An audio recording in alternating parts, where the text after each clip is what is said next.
ओम साईं राम। आज साईं बाबा की कृपा से हम आपके सामने साईं बाबा का सच्चरित्र प्रस्तुत करने जा रहे हैं। आज हम सच्चरित्र से अध्याय 1 का पठन करेंगे। श्री साई सच्चरित्र अध्याय 1।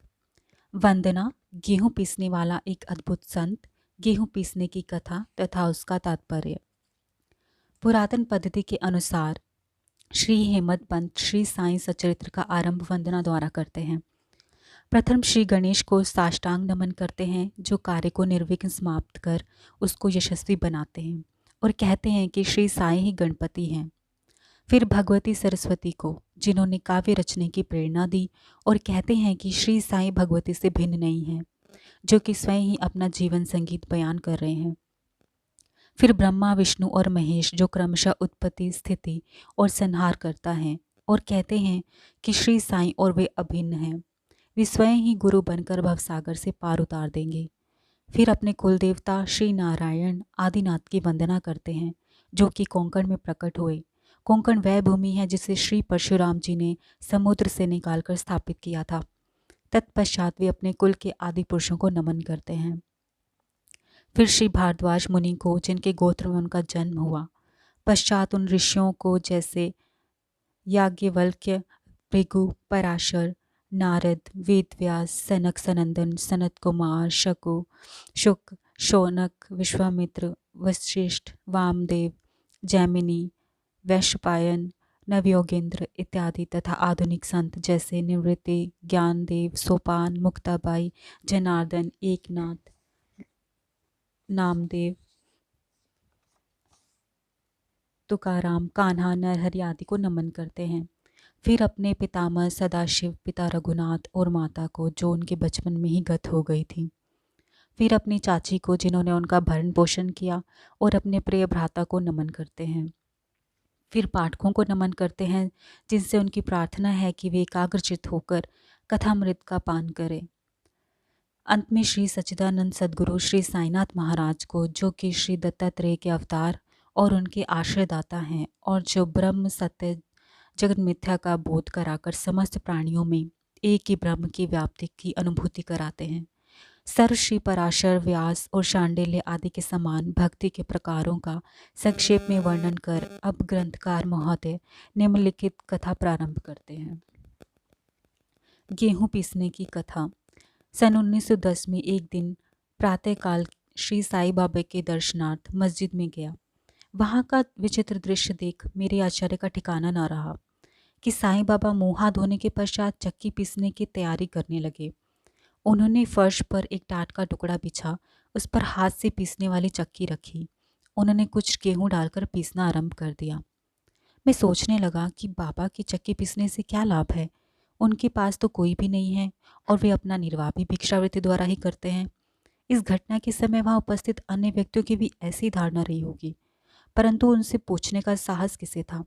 बाबा की चक्की पीसने का समाचार शीघ्र ही सारे गांव में फैल गया, और उनकी विचित्र लीला देखने हेतु तत्काल ही नर नारियों की भीड़ मस्जिद की ओर दौड़ पड़ी।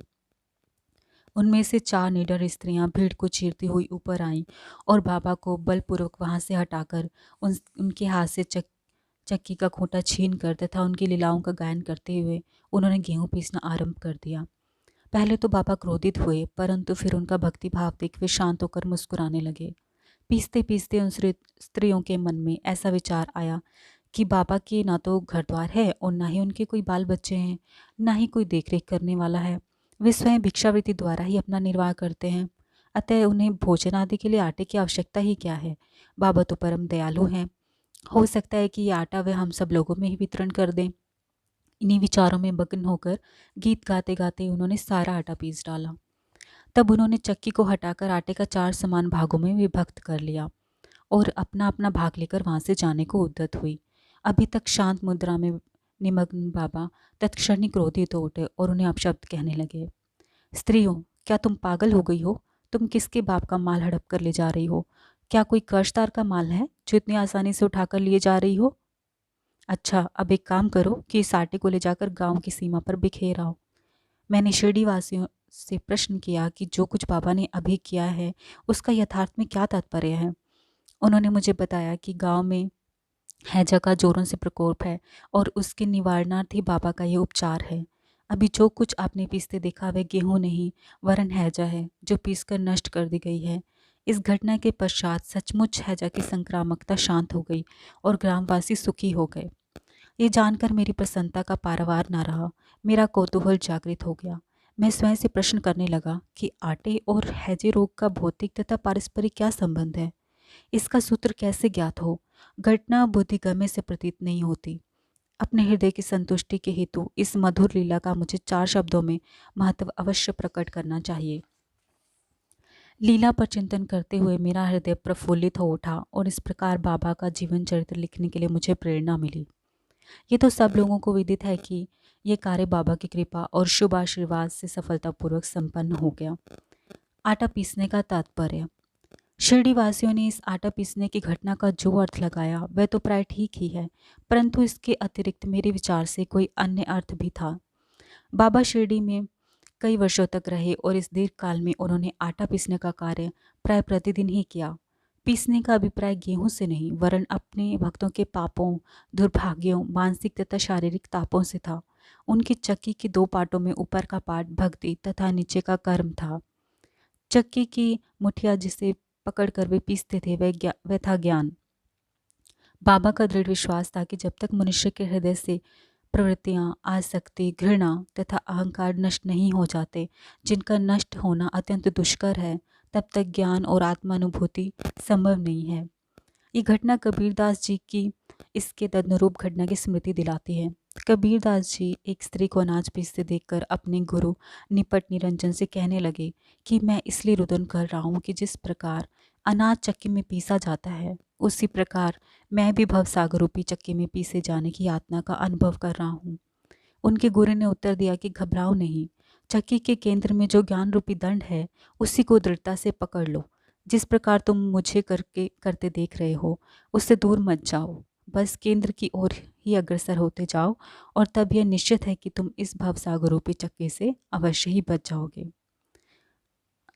इसी के साथ अध्याय 1 का अंत होता है और हम अध्याय 2 के साथ आपको जल्द ही मिलेंगे। ओम साई राम।